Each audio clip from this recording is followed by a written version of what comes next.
अच्छा जी सर, हमने last class में कवर किया था कि अगर हमारे पास डिविडेंड क्या हो, कॉन्स्टेंटली ग्रो कर रहा हो, तो सर हम किस तरीके से जो है वो मार्केट वैल्यू निकालते हैं। याद आ रहा है कुछ? अच्छा, मैं ज़रा सा फंक्शंस आपके सामने दोबारा रख देता हूँ। सर मुझे एक बात बताएं, अगर एक कंपनी का डिविडेंड पेमेंट, क्या चीज़, डिविडेंड पेमेंट, सर अभी तक हमने पढ़े हैं दो तरीके की डिविडेंड पेमेंट्स। कौन कौन सी? या तो कांस्टेंट डिविडेंड हो।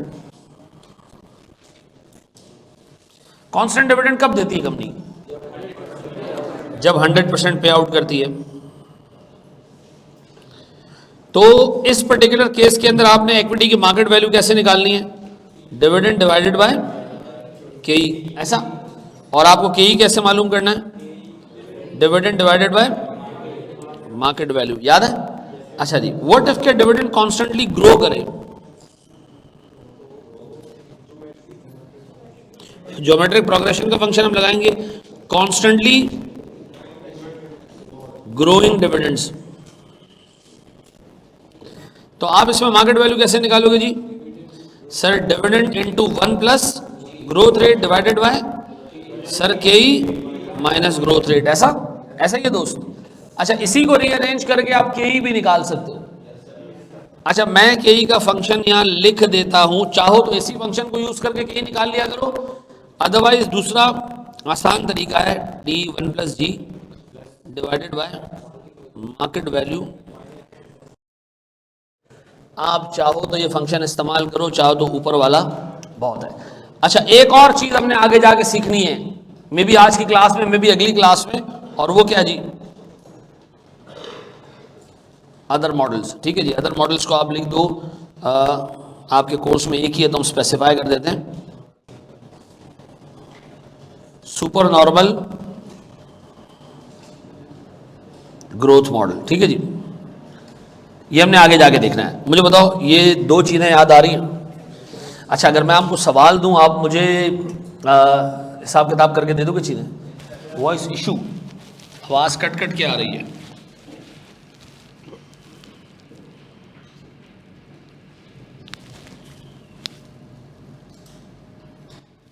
अब आ रही है सही आवाज़?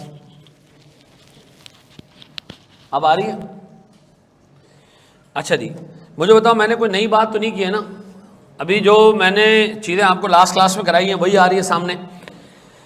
अच्छा मेरे प्यारे बच्चों, मैं आपको दे रहा हूं एक क्वेश्चन, ठीक है जी? आपने उस सवाल को सॉल्व करना है और मुझे जवाब देना है। आपको पता है, आपने इतना वैक कर लिया है कि आप एक अटैम्प्ट का सवाल जो है ना वो आप सॉल्व कर सकते हो। ठीक है जी, 5 अटैम्प्ट्स हैं, लेकिन सीधी सी बात है, एग्जामिनर ओवर द पीरियड और स्मार्ट हुआ है। ठीक है, तो उसने सवालात की फ्रीक्वेंसी थोड़ी सी बढ़ा दी, मुश्किल सवाल पूछ रहा है। शुरू के सवालात ना आप इतने वैग से कर सकते हो। आए मेरे बच्चों, क्वेश्चन क्या है जी? एक कंपनी है जिसकी डिविडेंड की हिस्ट्री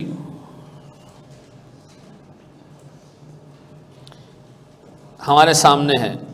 डिविडेंड की हिस्ट्री क्या है? उसने 2019, 2020, 21, 22 और 23 में जो डिविडेंड दिया है पर शेयर,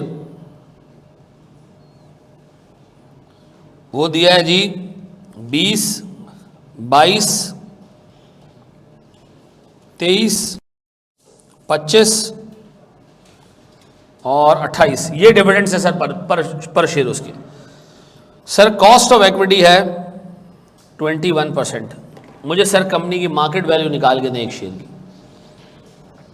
किस तरह जाएंगे सर हम इसमें? ग्रोथ रेट निकालेंगे पहले। किससे ग्रोथ रेट निकालेंगे? डिविडेंड की हिस्ट्री से। शाबाश।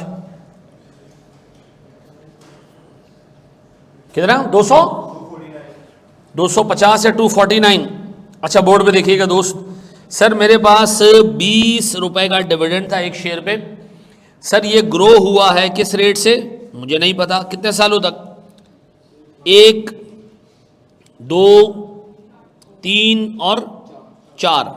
तो मैं यहाँ 4 ले लूँ, इक्वल्स टू कितना जी? 28। तो बताएं सर हमारा ग्रोथ रेट इसमें क्या निकल रहा है? 8.77। ये ग्रोथ रेट आ गया। अच्छा जी, अब इसमें एक टेक्निकल पॉइंट है, सुनना ज़रा दोस्त, एक इंतहाई टेक्निकल पॉइंट है, सुनो। चलो पहले कैलकुलेट कर लो, तुम लोग को सुना ही नहीं देगा नहीं तो।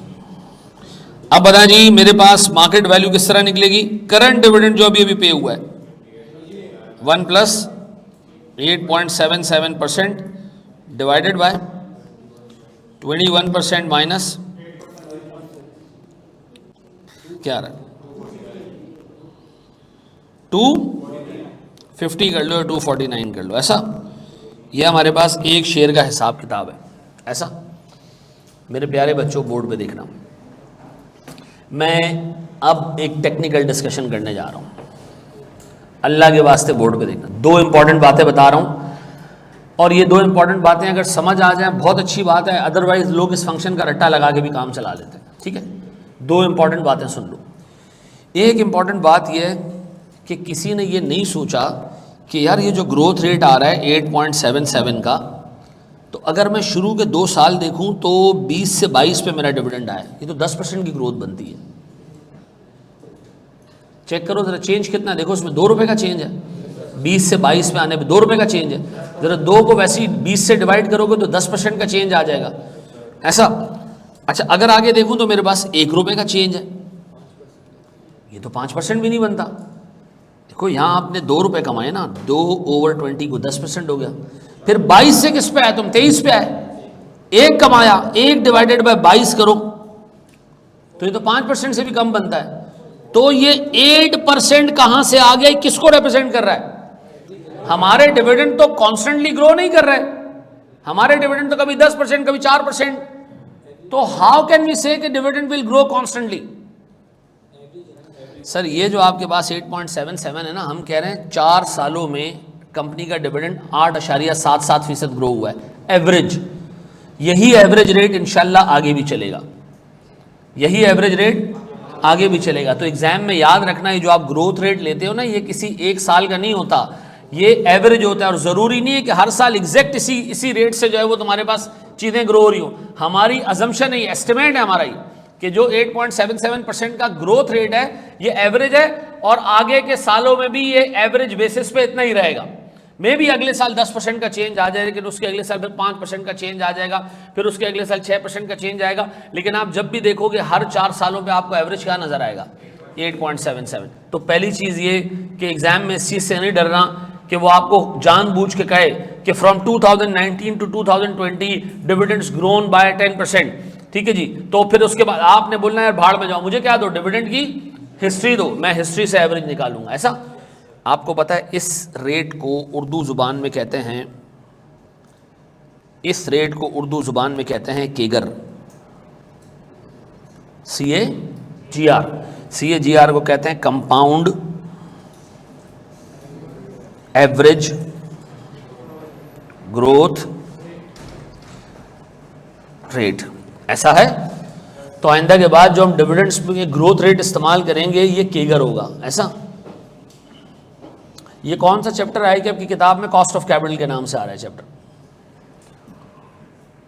ये बढ़िया था गुरु।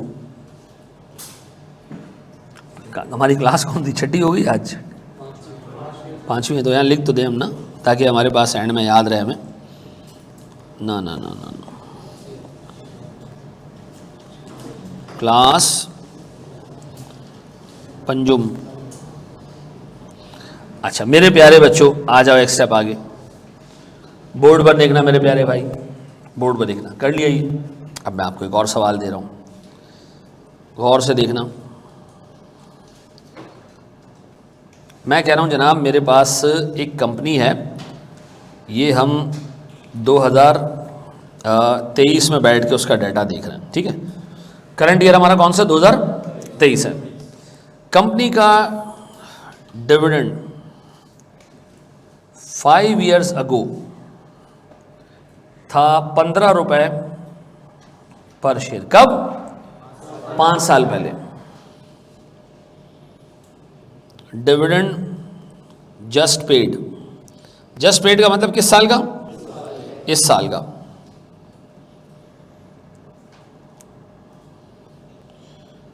₹19 पर शेयर, ऐसा।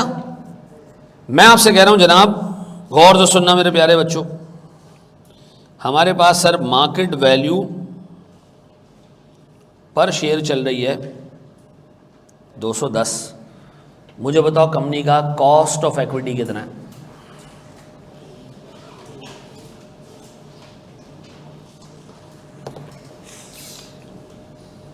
जी मेरे बच्चों, क्या आ रहा है जी मेरे पास? Cost of equity 16%। एक बच्चे ने बड़ा जबरदस्त रेट निकाला है 2.07। ग्रोथ रेट नहीं पूछ रहा मैं,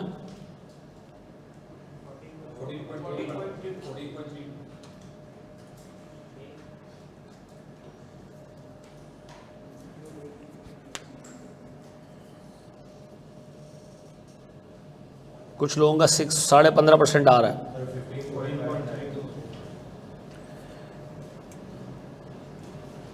इतने तो पाकिस्तान में फ़िरके नहीं है जितने तुम लोगों ने क्लास में जो है ना अलग अलग जवाब निकाल लिया।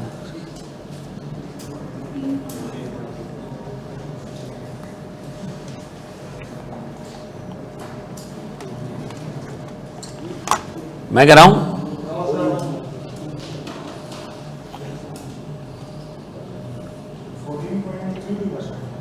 आओ देखते हैं इसको। देखिए सबसे पहले तो आप निकाल लें ग्रोथ रेट।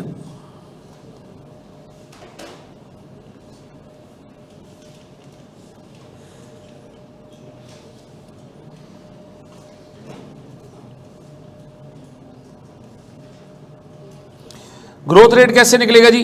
वो क्या रेट है जिसने 15 रुपए के डिविडेंड को कितने सालों में? 5 सालों में। मनुष्यों, वो लिख के दे रहे हैं कि डिविडेंड 5 साल पहले। सर तो यहां भी तो ऐसे ही था, हैं? आओ गिनते हैं 5 साल हुए थे या नहीं।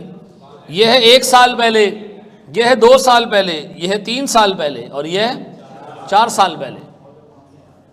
गिनती में 5 आ रहा है लेकिन ये 4 साल पहले वहां लिख के दे रहा है एग्जामिनर। क्या चीज? 5 साल पहले। तो यहां 5 लगाएंगे। अब सारी अजम्पशंस चेंज हो गई। क्या आ रहा है ग्रोथ रेट? 4.84%। डन। अब बताएं, जब ग्रोथ रेट आ गया हमारे पास, अब हमने निकालना है केई। तो या तो आप मार्केट वैल्यू वाले तरीके से केई निकाल सकते हो उसी फंक्शन को रख के, ठीक है जी। यानी आप रखें जी 210 रुपए का एक शेयर है, ये बराबर है डिविडेंड कितने का है? 19 रुपए। 1 plus growth rate is 4.84% divided by केई नहीं पता हमें, माइनस।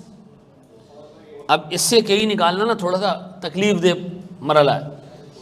आप एक काम कर सकते हैं, डायरेक्ट केई का फंक्शन इस्तेमाल कर लें और ये याद कर लो। अब 19 into 1 plus divided by price plus growth rate. क्या आ रहा है? 14 पॉइंट। पक्का? चलो मेरे बच्चों हाथ साफ कर दे रहे हो इसके ऊपर। शाबाश शाबाश शाबाश। और क्वेश्चन आपको देने मैंने 1-2। तैयार हो? कैलकुलेटर में डायरेक्ट आ जाएगा सर, ऊपर वाले फॉर्मूले से निकाल लो ना। मेरा तो काम है कि आपको मैं बता दूं, बाकी आपका अपना ख्याल, अपनी मर्जी। सीओई क्या है भाई?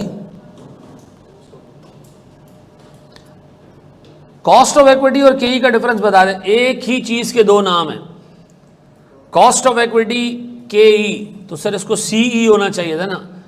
मैंने आपको बताया भी भाई पूरे दुनिया में इसको केई कहते हैं, तो हम भी इसको क्या कहेंगे? केई कहते हैं। ठीक है जी। तीसरा मॉडल सिलेबस में है बेटा आपका। बोर्ड पे देखना दोस्त, सारी चीज़ें छोड़ दें, बोर्ड पे देखें। बोर्ड पे देखें, सब चीज़ें छोड़ दें। अब आपको फंसाऊंगा मैं, बोर्ड पे देखना।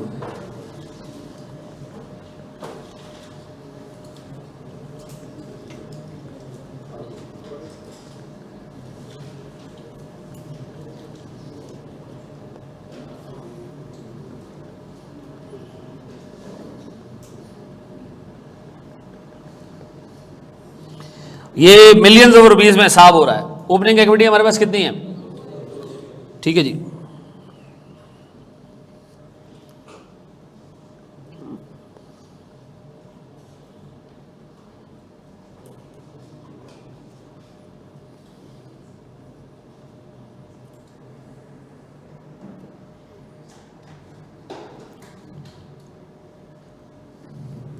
क्या बचा जी,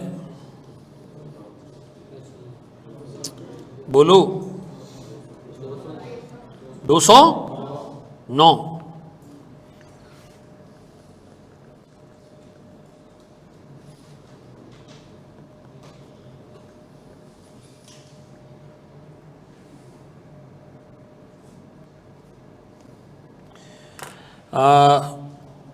मार्केट वैल्यू या के ही है मेरे पास 19%। मुझे आपने मार्केट वैल्यू के दो एस्टिमेट निकाल के देने। कितने? दो मार्केट वैल्यूज निकाल के देनी है। एक आपने मुझे निकाल के देना है डिविडेंड हिस्ट्री के बेस पे, और एक आपने मुझे निकाल के देना है गॉर्डन्स मॉडल के बेस पे। गॉर्डन्स मॉडल याद आ रहा है? Growth equals to retention ratio multiply by ROE. करो। डेमो क्लासेस कब खत्म हो रही हैं? मंडे को। जी मेरे बच्चों, मार्केट वैल्यू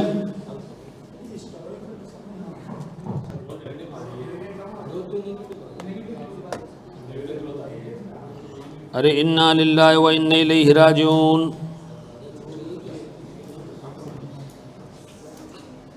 27 भी नहीं करो, इसको कर दो 30। शाबाश। असल में 45 को देख के मैंने 37 लिखा था। देखिए, सबसे पहले मैं जा रहा हूं सर ये सवाल सॉल्व करने के लिए, गौर से सुनना, डिविडेंड हिस्ट्री की बेसिस पे।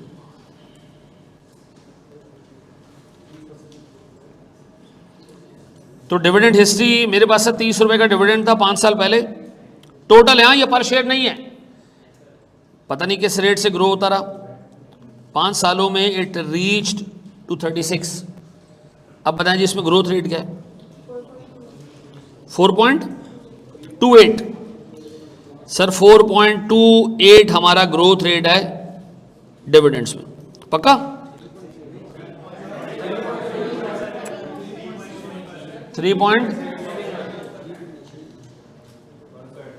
इतने कॉन्फिडेंस से बेटा मैं लिख दिया, देखा ही नहीं मैंने। हाँ जी, अब बताया जी। उसके बाद सर मुझे मार्केट वैल्यू चाहिए, कैसे आएगी जी?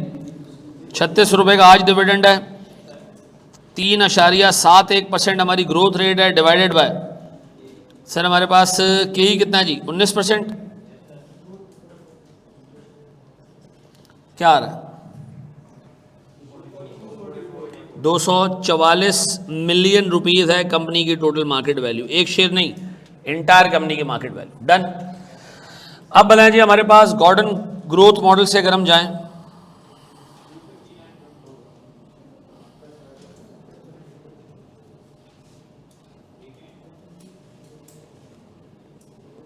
Gordon's model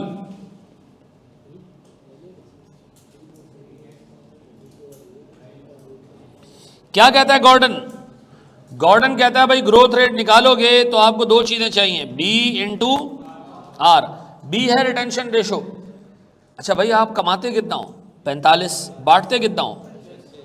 36। रह कितना जाता है सर? अमाउंट में कितना रह जाता है सर? 9 नहीं बांटते हो। 9 डिवाइडेड बाय 45। 9 डिवाइडेड बाय 45 जी। सर मेरे पास रिटेंशन रेशो कितना? 20%। कैसे आया ये? सर हमने 9 रुपए नहीं बांटे, 45 रुपए। दूसरा तरीका ये कि आप डिविडेंड पे आउट निकाल लो, 36 डिवाइडेड बाय 45 कर लो तो तुम्हें पता चल जाएगा कि हम 80% डिस्ट्रीब्यूट करते हैं, तो 20% नहीं करते।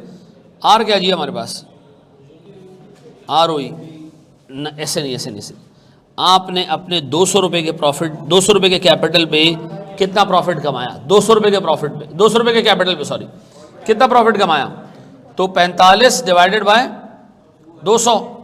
हाँ जी, कितना? 22.5। यह है सर मेरा ROE 22.5। मैंने 200 रुपए के कैपिटल पे 45 रुपए का प्रॉफिट कमाया, तो इसका मतलब है मैं 22.5% कमा रहा हूं। अच्छा जी, अब बताइए कितना आ गया जी? अब मल्टीप्लाई करें इन दोनों को, 4. अब बताओ ज्यादा रिलायबल ग्रोथ रेट कौन सा है, 4.5 या 3.71। क्या रीजन है इसका? यार मनुष्य गॉर्डन 1 साल के डाटा पे बात करता है, 1 साल के डाटा पे, और ग्रोथ जो डिविडेंड हिस्ट्री की ग्रोथ है उसमें आपने 5 साल का डाटा कंसिडर किया है, 1 साल पे आपने डिसीजन नहीं लिया है, ऐसा? तो इसलिए गॉर्डन का मॉडल अच्छा मॉडल नहीं है, ठीक है जी, अनलेस के कंपनी रेगुलरली ये काम करती आ रही है। हाँ जी, अब बताएं सर मैं निकालूं मार्केट वैल्यू किस तरह जी? मार्केट वैल्यू बराबर है किसके? 36 रुपये का dividend 1 plus 4.5% divided by 19% minus 4.5%, क्या आ रहा है? 269.4, 260 ऐ हो ही है, आहो कर लिया। छोटे छोटे सवाल हैं, अभी थोड़ी देर में आपको हम एक बड़ा क्वेश्चन देते हैं, रुक जाए, बढ़े हम आगे। सर सवाल देख लें एक दफ़ा, देख लिया? अच्छा दिखा दें एक दफ़ा।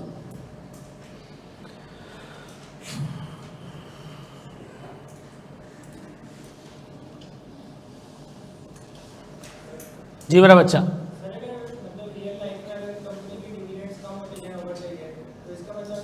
अगर रियल लाइफ में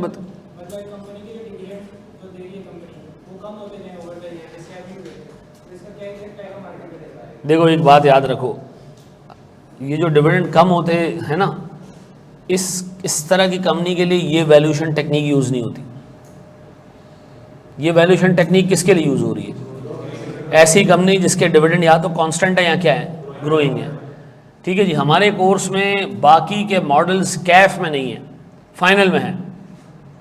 फाइनल के अंदर फिर आप free cash flow method use करते हैं, price earning multiple model use करते हैं, ठीक है जी, अर्निंग यील्ड मॉडल आप यूज़ करते हैं, डिविडेंड यील्ड मॉडल आप यूज़ करते हैं, लेकिन यहाँ पर क्या है? एक ही मॉडल, कौन सा? Dividend discount model. और किसके लिए अप्रोप्रिएट है ये? ऐसी कंपनी जिसके डिविडेंड्स या तो कांस्टेंट हो या कॉन्स्टेंटली ग्रोइंग हो। बाकी तरह की कंपनीज का, अच्छा एक कंपनी है वो लॉस मेकिंग है, उसकी कैसे वैल्यूएशन होगी? उसका तो डिविडेंड है ही नहीं, तो क्या करेंगे? अज्यूम कर ले कि कंपनी ही नहीं है ये, नहीं, उसका अलग तरीके से वैल्यूएशन होगी। लेकिन इस वक्त हमारे कोर्स में सिर्फ दो ही वैल्यूएशन टेक्निक्स हैं, और वो भी किसके लिए? डिविडेंड पेइंग कंपनी के लिए, बस। उसका क्या करेंगे वहां जाके जवाब दूंगा, ठीक है जी, अभी नहीं। आपने बस टेंशन, ये 22.2 के ही है, खुदा का खौफ करो, ये ROE है, ऐसा? हाँ जी, बढ़े हम आगे। एक बात बताओ, एक बड़ा अजीब बात है,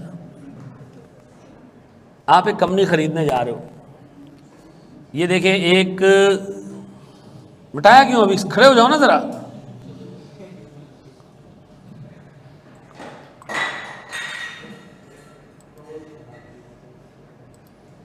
ये शराब की बोतल नहीं है मनुष्य,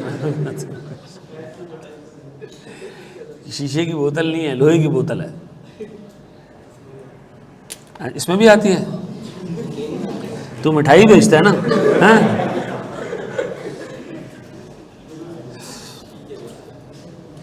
चलो जी,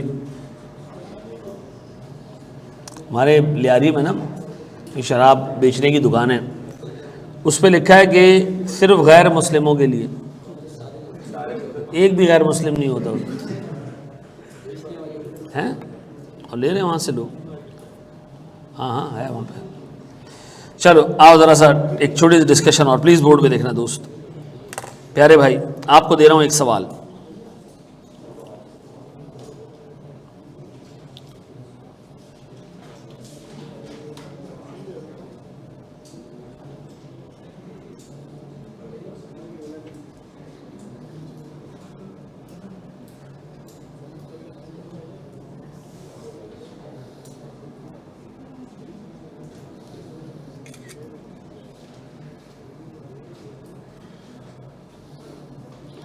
एक और छोटा सा सवाल, फिर एक डिस्कशन, और फिर एक बड़ा सवाल, ठीक है?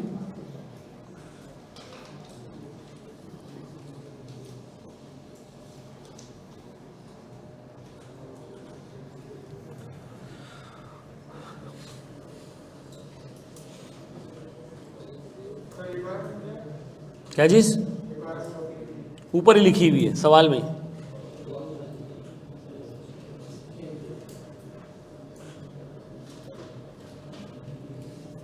जी क्या आ रहा है सर? ए का cost of equity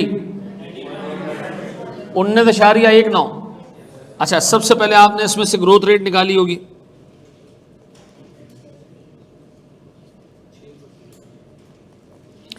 growth rate मेरे पास सर ए के केस में है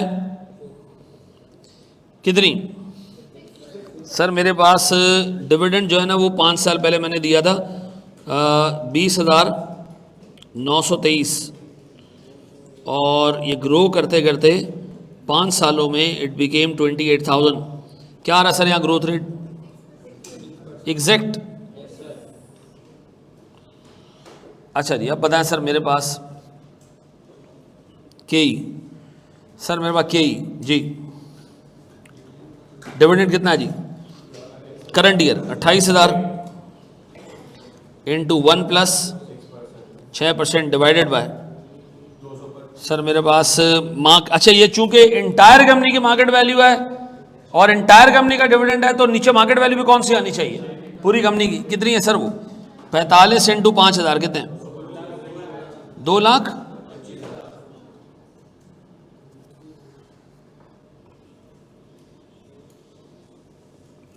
प्लस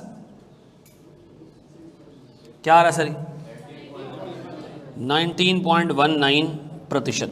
ऐसा? अच्छा, दूसरे का हिसाब किताब हम देखें तो ये सारा हिसाब किताब था किसका? ए का। अब बी का क्या है भाई? 40,077 51,000 51,125 150 यार सर यहां तक पहुंच गया। ग्रोथ रेट बताएं कितना है?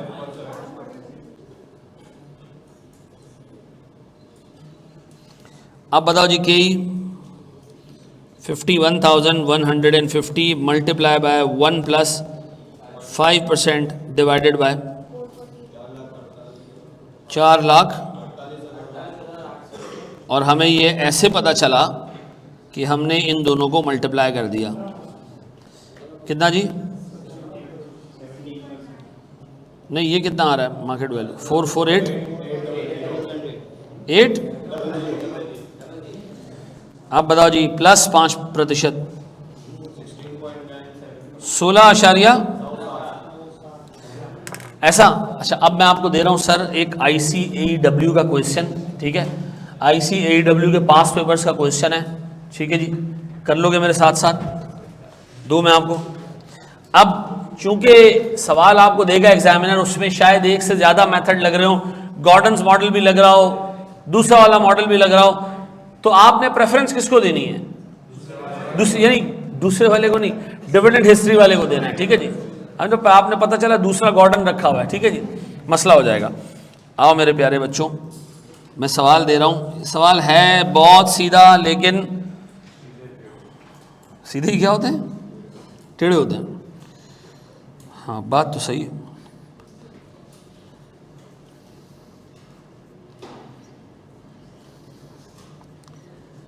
अच्छा, मुझे ऐसे फील हो रहा है कि इस दफा हमने बैच थोड़ा जल्दी नहीं स्टार्ट कर दिया हैं?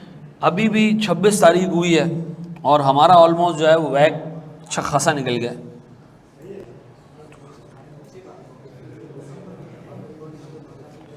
शाबाश जी, मैं इसको पढ़ दूं? थोड़ा सा ब्लर लिखा हुआ है। मैनुअल इंशाल्लाह नेक्स्ट वीक में आ जाएगा बेटा। बिलर है, मैं इसको एक्सप्लेन कर देता हूं ताकि मैं आपको बता देता हूं। ये you are given the following information about 2 companies which both are financed entirely by equity. इसका क्या मतलब है? इनके पास डेट वेट नहीं है, सिर्फ इक्विटी है, ठीक है जी? उसने कहा जी नंबर ऑफ शेयर हैं ट्रेंडी लिमिटेड के और जम्बू है, ठीक है जी? अच्छा, दोनों के शेयर्स दिए हुए। मार्केट वैल्यू पर शेयर के आगे लिखा हुआ है एक्स डिव, इसका मतलब मैंने अभी तक आपको नहीं सिखाया। एक्स डिव का मतलब क्या होता है थोड़ा आगे जाके हम देखेंगे, ठीक है, अभी इग्नोर करें, वैसे ही जैसे मैं बोलना नहीं चाह रहा। हाँ जी, करंट अर्निंग्स ये क्या है? ये कंपनी का प्रॉफिट है, डिविडेंड नहीं है। करंट डिविडेंड ये आज का डिविडेंड है। Balance sheet value of capital employed ये ओपनिंग नहीं है, क्लोजिंग है ये क्लोजिंग इक्विटी है टोटल, ठीक है जी। Dividend 5 years ago. अब जब आपको करंट और 5 ईयर अगो का डिविडेंड दे दिया है तो फिर आप गॉर्डन मॉडल की तरफ ना देखें, फिर आप किस पे चले जाएं? अब इसमें चाहिए क्या एग्जामिनर को कि ही निकाल के दे दो दोनों कंपनीज का कॉस्ट ऑफ इक्विटी निकाल के दे दो।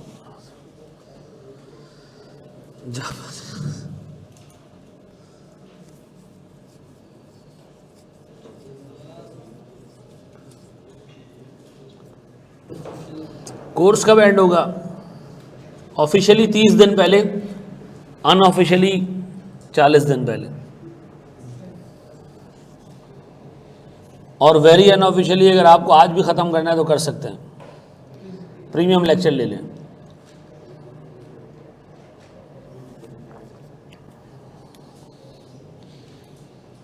वेरी गुड जी अफाक,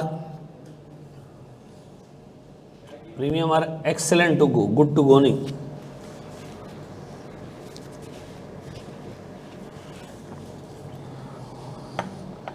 फॉर मैनी ऐसन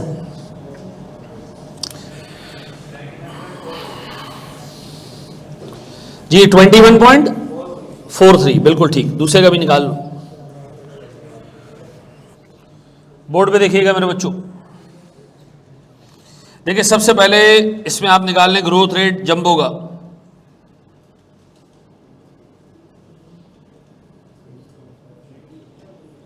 ये कलर तुम लोगों ये हिल क्यों नहीं रहा?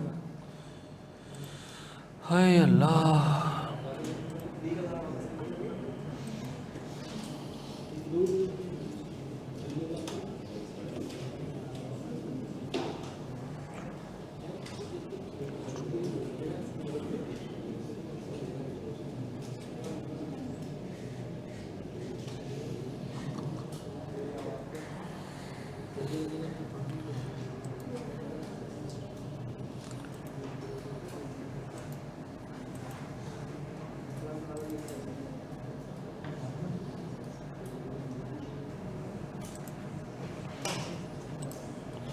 चलो जी सर जंबो मेरे पास, जंबो का ग्रोथ रेट मैं निकाल रहा हूं।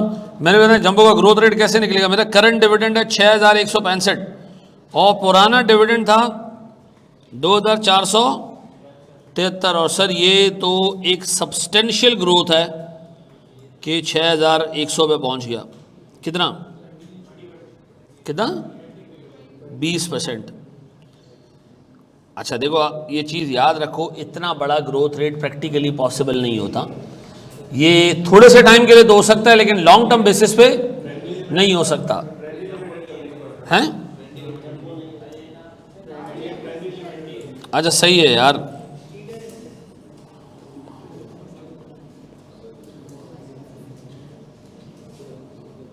मुझे बताएं इसके बाद मेरे पास सर मार्केट वैल्यू किस तरह, सॉरी के किस तरह आएगा।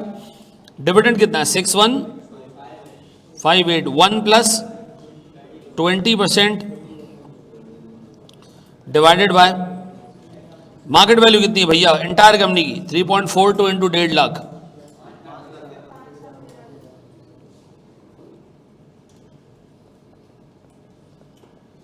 प्लस क्या आ रहा है मेरे बच्चों कितना 21.44%।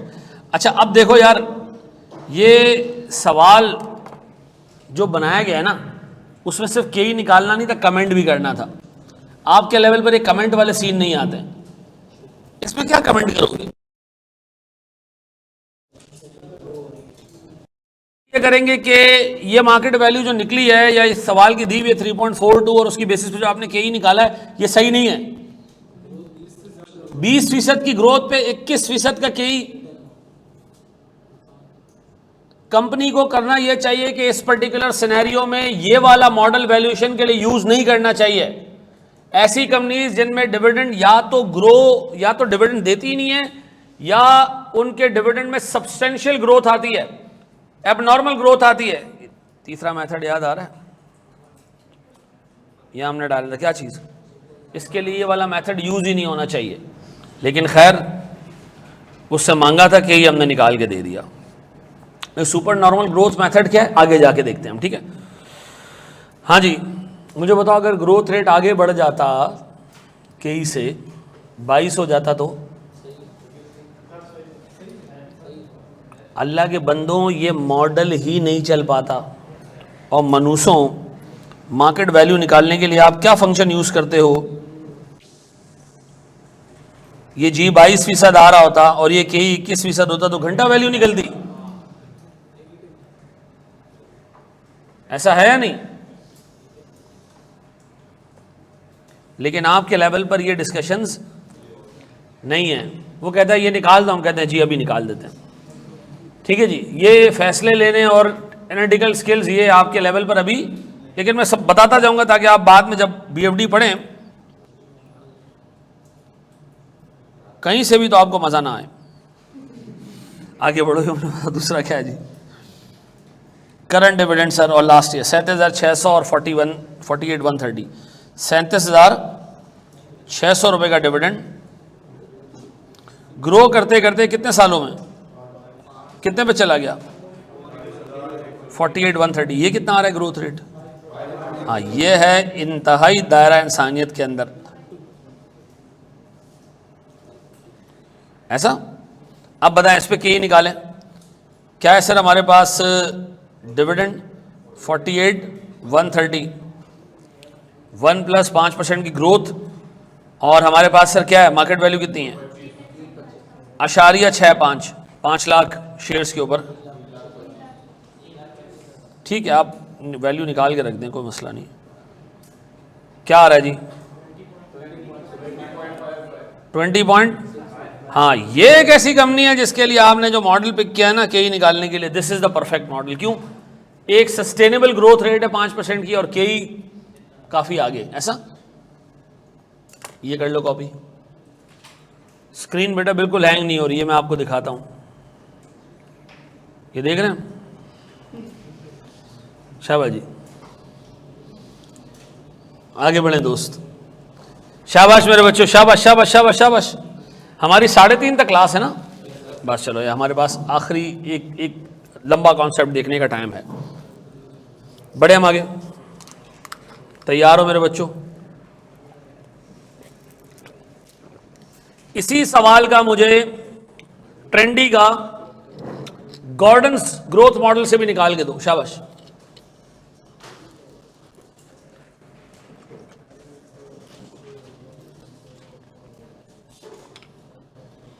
सरफराज दे चार्ज 3%, 3% वो चार्ज करते हैं, क्यों दें हम?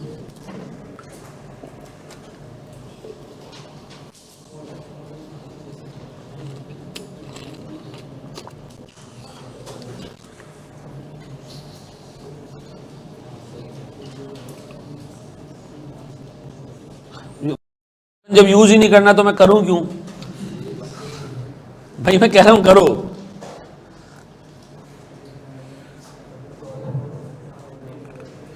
ये याद रखना है, जो बैलेंस शीट वैल्यू आ रही है क्लोजिंग है, तो आपने वर्क बैक करके ओपनिंग निकालनी होगी।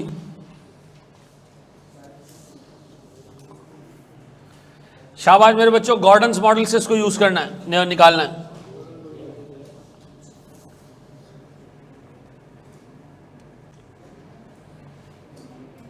सिर्फ ट्रेंडी को करो, जंबो को नहीं करो। गॉर्डन याद आ रहा है ना? G = B × R। शाबाश।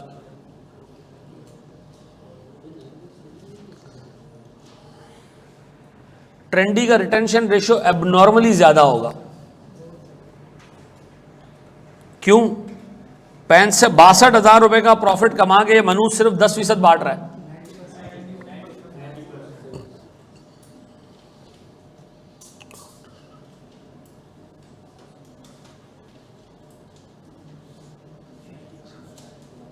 गॉर्डन राम से कोई फुटबॉलर है? फिर क्या है? शेफ है, अच्छा।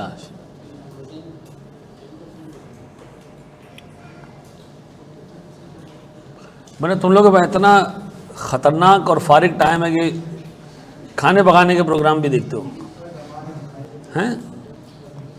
शेफ तो एक ही याद है मुझे, आपा जुबैदा, क्या नाम था उनका, जुबैदा आपा। उनके हर एक खाने में इलायची होती थी, बिरयानी में भी इलायचियाँ। अच्छा चलो, कितना? अच्छा देखिए, सबसे पहले तो एक काम करें, गॉर्डन्स मॉडल के लिए आप डाटा इस तरह जमा करें कि आपको चाहिए इक्विटी की मूवमेंट। तो सर मेरे पास ओपनिंग इक्विटी तो है ही नहीं, प्रॉफिट है मेरे पास कितने का, 62,858, और डिविडेंड है मेरे पास कितने का, क्लोजिंग आ रहा है मेरे पास। ये सारी कहानी करने के बाद 3,15,000, ओपनिंग कितना है, 2, अच्छा 258, ना 258, 300। अब मेरे दो सवाल आते हैं आपसे, ये प्रॉफिट आपने इस कैपिटल पे कमाया है तो आरओई कितना है? 62,000 आपने 258 के कैपिटल पे कमाया है। वो गार्डन है, गॉर्डन नहीं है जी। 24.33, या अल्लाह तेरा शुक्र है। ये देखें एज अ परसेंटेज आपने जो पे आउट किया है, तो रिटेंशन निकाल लें इससे, रिटेंशन रेशो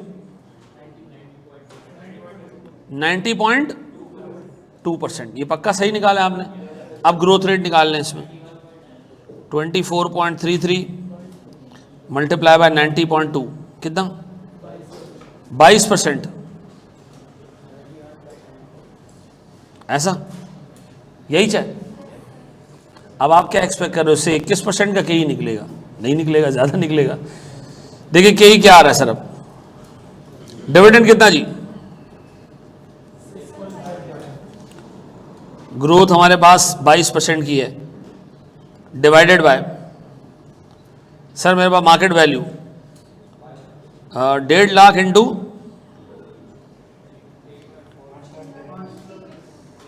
3.42 प्लस क्या आ रहा है देखें जरा,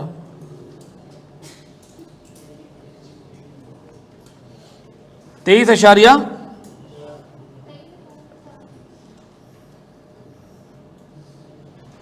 ऐसा है मेरे बच्चों, पक्का बड़े एक स्टेप आगे। सर अपने पास हेडिंग डालें,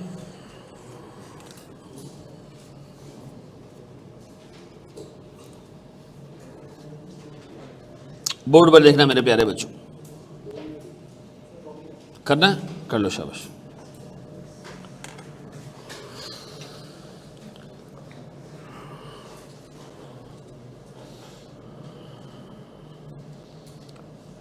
बढ़ जाए मेरे प्यारे बच्चों। जी मेरा भाई, नहीं थ्योरेटिकल एक्सप्लेनेशन कल मैंने आपको दी थी ना, कि गॉर्डन कहता है कि जी एक कंपनी की इक्विटी ग्रो करती है आरओई से, ठीक है जी, हर साल उसका जितना पैसा है उस पर वो रिटर्न ऑन इक्विटी कमाएगा, सेट है। अब जब वो रिटेन करना शुरू करता है तो अगली दफा उसके एसेट्स और बढ़ जाते हैं, तो वो भी उस पर कमा के देना शुरू करते हैं।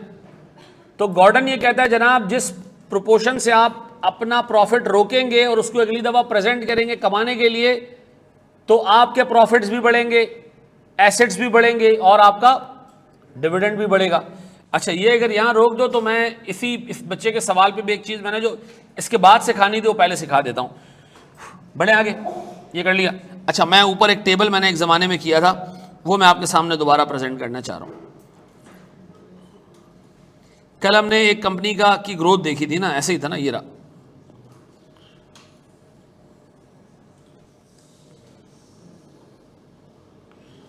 बोर्ड पे देखना मेरे प्यारे बच्चों,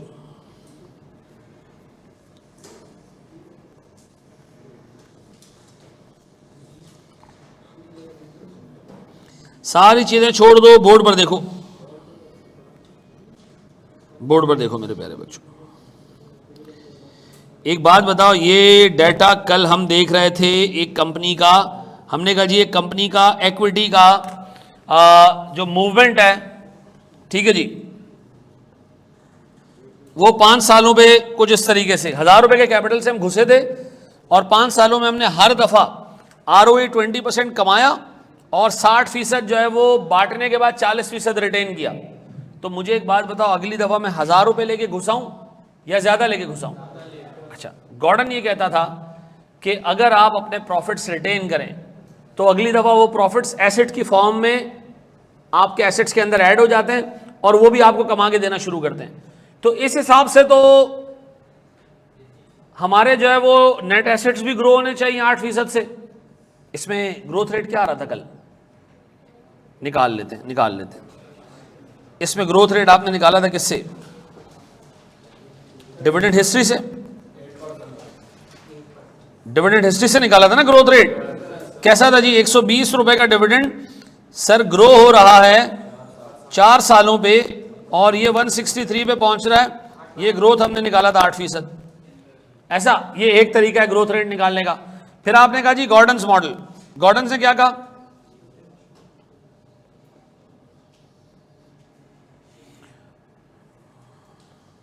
गॉर्डन ने यह कहा मेरे प्यारे बच्चों कि अगर आप प्रॉफिट रिटेन करेंगे तो अगली दफा वो प्रॉफिट भी आपको ROE कमा के देगा। हमने कहा अच्छा बताएं जी, हमारे फिर ग्रोथ किस तरह आएगी? बी कितना जी मेरे पास? कितना? 40% रिटेंशन रेशो इनटू R क्या आ रहा है? 8%। इससे भी 8% आ रहा है। बोर्ड पर देखना मेरे बच्चों, बोर्ड पे देखना। मैं तीसरा काम आपके सामने रख रहा हूं। मुझे एक बात बताएं, इस कंपनी के नेट एसेट्स कितने से शुरू हुए थे? 1000 से और कहां तक पहुंचे? 1469 तक। कहां तक पहुंचे? कितने सालों में? ये 4 में नहीं पहुंचे, ये 5 में पहुंचे हैं। क्यों? ये पहले साल का शुरू है, पहले साल का एंड नहीं है डिविडेंड की तरह। तो एक बात बताएं, वो क्या रेट है जिसने 1000 रुपए के कैपिटल को बढ़ा के 5 सालों में 1469 रुपए कर दिया? कितना जी? आप बताओ। गॉर्डन ने क्या कहा था? गॉर्डन ने सिर्फ डिविडेंड्स की बात नहीं की थी। गॉर्डन ने कहा अगर आप प्रॉफिट रिटेन करना शुरू करेंगे अगली दफा आपके नेट एसेट्स बढ़ेंगे और ये नेट एसेट्स बढ़ेंगे कांस्टेंट रेट से, उसी रेट से आपके डिविडेंड्स भी बढ़ेंगे। ऐसा हमने कहा अच्छा बताएं हमारे प्रॉफिट्स का क्या सीन है? प्रॉफिट कितना कमाया हमने पहले साल? प्रॉफिट हमने कमाया 200। वो क्या रेट था जो हमारे प्रॉफिट को ले गया कहां तक? 4 सालों में। 4 सालों में प्रॉफिट ग्रो होता होता कहां तक पहुंचा? बताएं ये क्या रेट है? तो गॉर्डन का पूरा मॉडल क्या है? गॉर्डन कहता है जनाब अगर आप अपना डिविडेंड रिटेन करना शुरू करेंगे ना, अगली दफा आप ज्यादा एसेट्स लेके घुसेंगे।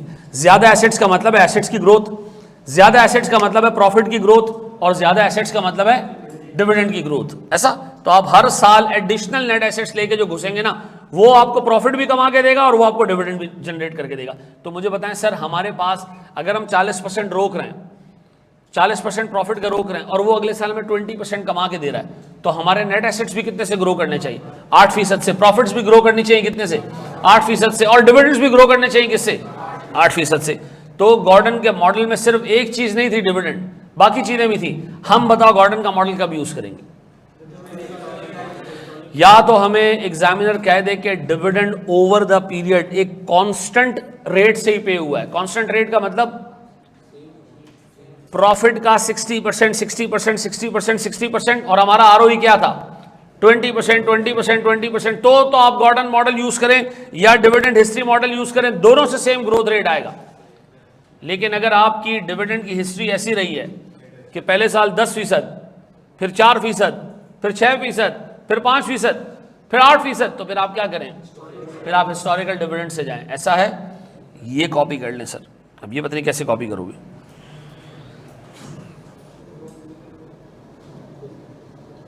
चलो आगे बढ़ जाए।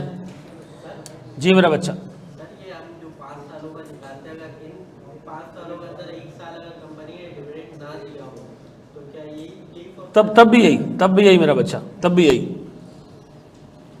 बोर्ड पे देखिएगा दोस्त, सारी बातें छोड़ें, बम फोड़ें, बोर्ड पे देखें। मुझे एक चीज़ ये बताएं, गौर से सुनना, ये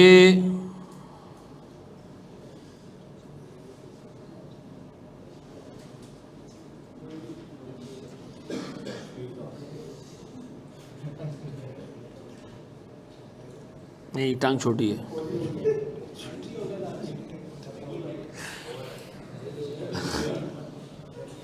यार यहाँ देखो, ये एक मुर्गी है, ठीक है जी। अब मैंने कोशिश की है कि मुर्गी नजर आए। हेलो, चलो जी सर, ये एक मुर्गी है, गौर से सुनना दोस्त, और अच्छे तरीके से एक चीज सुनना। हम एक मार्केट में खड़े जहां मुर्गियों की कीमत उनके अंडों को देख के डिटरमिन की जाती है। मिसाल के तौर पर यह मुर्गी साल में 1 अंडा देती है। कितने? 1 अंडा देती है। गौर से सुनना, इस मार्केट के अंदर यह मशहूर है कि ये चाइना की नस्ल वाली मुर्गियां हैं। ये अगर साल में 1 अंडा दें तो इनकी कीमत 100 रुपये होनी चाहिए। कितने? 100 रुपये होनी चाहिए। एक आम फहम इन्वेस्टर क्या करेगा, जो मुर्गियों में पैसा इन्वेस्ट करना चाह रहा है, वो जाके क्या करेगा, मार्केट में देखेगा, कहेगा ये कितने अंडे देने वाली मुर्गी, साल में कितने अंडे देती, ये 5 अंडे देती, तो उसकी कीमत कितनी होगी, 500। ये 6 अंडे देती, इसकी कीमत कितनी होगी। इसी तरह सर स्टॉक मार्केट में लोगों को इन्वेस्टर्स को, जिनको इतनी नॉलेज नहीं होती, एक पैटर्न पढ़ाया जाता है, और वो है हमारे पास प्राइस अर्निंग मल्टीपल। मिसाल के तौर पर आप अभी जाएं ना स्टॉक मार्केट और किसी ब्रोकर के पास बैठ जाएं और उसको कहें कि यार मुझे कोई टेक्निकल चीज़ें नहीं आती, मुझे नहीं स्टॉक मार्केट में पैसा इन्वेस्ट करना आता, मुझे ये बताओ ये जो छोटे बैंक्स हैं, क्या है जनाब, इनका पीई क्या है। उसने कहा जी इसका पीई है 12। कितना? 12। आपने कहा ये पीई क्या होता है, उसने कहा 12। आपने कहा पीई होता क्या है, उसने कहा जी 12। मैंने कहा मनुष्य आदमी पी क्या होता है। उसने कहा जी देखें, ये एक बैंक है, छोटा, गौर तो सुनना, एक बैंक है, बैंक का नाम है बैंक अल-फलाह। क्या नाम है? बैंक अल-फलाह। बैंक अल-फलाह का एक शेयर आपको पता है कितने का है? मैंने कहा नहीं बताओ। उसने कहा बैंक अल-फलाह हर साल प्रॉफिट कमाती है। क्या करती है? प्रॉफिट कमाती है 5 रुपए पर शेयर। उर्दू जुबान उसको क्या कहते हैं? EPS, earning per. उसने कहा जी बैंक अल-फलाह 5 रुपए कमाती है, तुम बताओ बैंक अल-फलाह की वैल्यू क्या होनी चाहिए। मैंने कहा ये पी क्या है। उसने कहा जो कंपनी 1 रुपए का प्रॉफिट कमाती है, छोटा बैंक, उसकी मार्केट वैल्यू 12 रुपए होती है। ये कितने कमाती है? अच्छा, इसी तरह एक और बैंक है, उसका नाम है हबीब मेट्रोपॉलिटन बैंक। ये भी एक छोटा बैंक है। ये प्रॉफिट कमाता है से 3.5 रुपए पर शेयर। क्या होनी चाहिए सर इसकी वैल्यू? 42 रुपीज़। तो इसका मतलब है सर स्टॉक मार्केट में एक आम इन्वेस्टर के लिए जो टेक्निकलिटीज नहीं जानता, ये पीई मल्टीपल्स लोगों के जहनों में होते हैं। वो देखते हैं प्रॉफिट कितना आने वाला है, इससे मल्टीप्लाई करते हैं और एक अंदाजन मार्केट वैल्यू कैलकुलेट कर लेते हैं। अब मिसाल के तौर पर मैं एक इन्वेस्टर हूं, मुझे नहीं पता, मैं तो मेडिकल डॉक्टर हूं सर, ठीक है जी, और मैं आता हूं स्टॉक मार्केट में, ब्रोकर को कहता हूं यार मुझे एक छोटे बैंक में पैसा इन्वेस्ट करना है। उसने कहा सर खैबर बैंक के शेयर्स ले लें।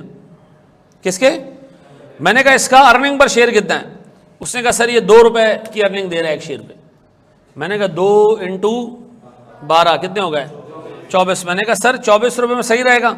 उसने कहा सर बिल्कुल सही रहेगा, आपको पता है ये 22 में चल रहा है, आप ले लें, ये थोड़े टाइम में कितने का हो जाएगा? 24 का हो जाएगा, आप खरीद लें इसको।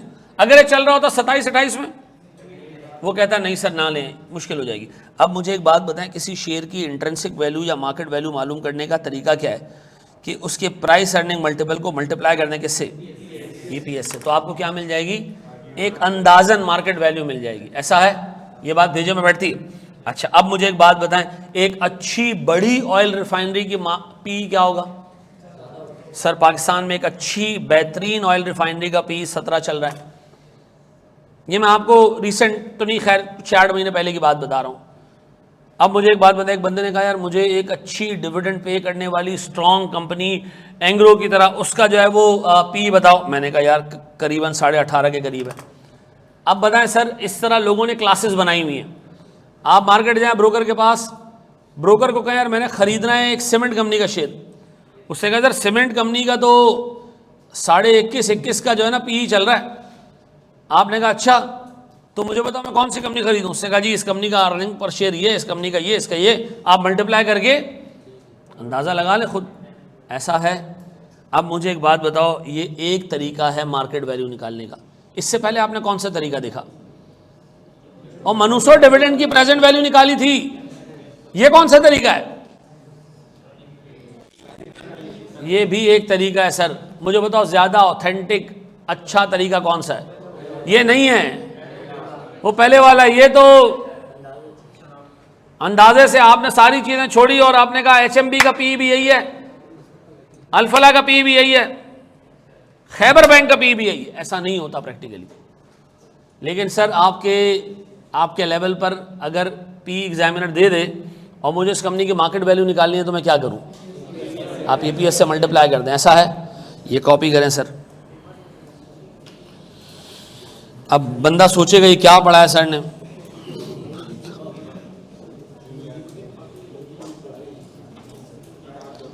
अच्छा चलो मैं तुम्हें एक चीज बताता हूं, सुनो, मैं तुम्हें एक चीज बताता हूं। मेरे पास एक बच्चे की कॉल आती है, गौर से सुनना, और वो मुझे ये बताना शुरू करता है कि सर मैं फलां क्लाइंट पे हूं और उसका आपको पता है कि ईपीएस क्या आने वाला है, पब्लिक को नहीं पता। मैंने कहा यहीं रुक जाओ, यहीं रुक जाओ। अगर तुमने मुझे बताया ना, मैं पहला बंदा हूँगा जो ICAP को रिपोर्ट करूँगा कि ये बंदा ऑडिट में रहते हुए गलत काम कर रहा है। उसने कहा क्यों सर, ये गलत क्यों है? मैंने कहा मनुष्य आदमी तू मुझे बता देगा कि इस कंपनी का इस दफा का ईपीएस क्या है, मैं सिंपली क्या करूँगा, मैं पी से मल्टीप्लाई कर दूंगा, उससे क्या होगा, एक वैल्यू आ जाएगी। अब मार्केट में सस्ता मिल रहा होगा तो मैं क्या करूँगा, मैं खरीद लूँगा। मार्केट में महंगा मिल रहा होगा तो सबको बता दूंगा कि यार भेज दो भेज दो भेज दो, मामला सही नहीं है, इसका ईपीएस कम आ रहा है। मैंने कहा थोड़ी अकल का काम कर, ये अलाउड नहीं है, लीगली सही नहीं है ये। तो वो चुप हो गया फिर। लेकिन हरामखोर इतना था कि फिर भी मुझे व्हाट्सएप पे मैसेज कर रहा है, बताऊं। मैंने कहा नहीं चाहिए भाई, और इस तरह की चीज़ें नहीं किया कर, क्योंकि मैं एक ICAP की कमेटी में हूँ, ठीक है ना, जो तमाम स्टूडेंट्स के और ये सारे अफेयर्स देखती है वो कमेटी, ठीक है, एजुकेशन कमेटी। मैं भी हूँ और बहुत सारे हमारे साथी भी हैं। कराची से शायद इस वक्त मैं ही हूँ अकेला। मुझे नहीं याद पड़ रहा कि और कोई है, अगर मैं मिस कर रहा हूँ तो मुझे याद नहीं, ठीक है। एक दफ़ा उसमें इस तरह का केस आया जिसमें किसी बच्चे ने अपने टीचर के साथ मिल के ये गेम की थी। तो मैं आपको आज बता रहा हूँ, जब भी ऑडिट पे जाओगे ना और फिर उसके ऊपर पूरी जो है वो कमेटी बैठी, उस पर डिसीजन लिया कि क्या करना चाहिए, टीचर क्वालिफाइड चार्टर्ड अकाउंटेंट है, ये बच्चा है, क्या करना चाहिए, किसको लटकाएं। तो खैर हर एक बंदे ने अपना ओपिनियन दिया। फिर मैं नहीं आगे कॉन्फिडेंशियलिटी की वजह से बता सकता कि क्या हुआ, लेकिन इतना मैं आपको बता रहा हूँ कि जब आप ऑडिट करने जाएंगे ना, आपके हाथ में वो फाइनेंशियल स्टेटमेंट्स होंगे जो पब्लिक को पता, और अगर आपने किसी मनुष्य को बता दिया कि इसका इसका अर्निंग पर शेयर ये है, तो उससे सिंपली क्या करना है, पी से मल्टीप्लाई करके एक वैल्यू निकाल लेनी है और उससे देखना है अच्छा 240 मार्केट में कितने का चल रहा है, 180 खरीदो, है ये नहीं करना। आप याद रहेगा, आपको एक टीचर फोन कर रहा है, और भाई कैसे हो, खैरियत से हो, ठीक ठाक हो, यार देखो माशाल्लाह तुम्हें मैंने इतना पढ़ाया यार, तुम्हें पता है टीचर जो पढ़ाता है उसके पैसे आप पे ही नहीं कर सकते। आप भी सुनना, हाँ सर सही कह रहे हैं, पे नहीं कर सकते। तो बेटा जब पे नहीं कर सकते तो फिर टीचर की बात सुनो, हैं क्या आ रहा है इसका ईपीएस, वेरी गुड। आपने कहना है सर आप कोई सही चीज़ पूछ ले, मैं आपको बता देता हूँ वजू में कितने फ़राइज़ हैं, गुस्ल में कितने फ़राइज़ हैं, ये चीज़ें ना पूछें सर, ये एथिकली सही नहीं है और आप मुझसे गुनाह करा रहे हैं। मैंने कहा टीचर को ना बताओ, टीचर को गलत करने की बात नहीं हो रही है। नहीं गलत तुम बताओगे तो वो तो कर जाएगा ना काम, बाद में तुम्हें ढूंढेगा। हराम खोरो उस टीचर को नहीं, सर इस टीचर से मुझे मज़ा नहीं आया था पढ़ के, ठीक है ना, इसको मैं फ़ोन करके खुद बता देता हूँ। चलो जी, थैंक यू वेरी मच, इसको कॉपी कर लेना, कल यहीं से हम शुरू कर दें, ठीक।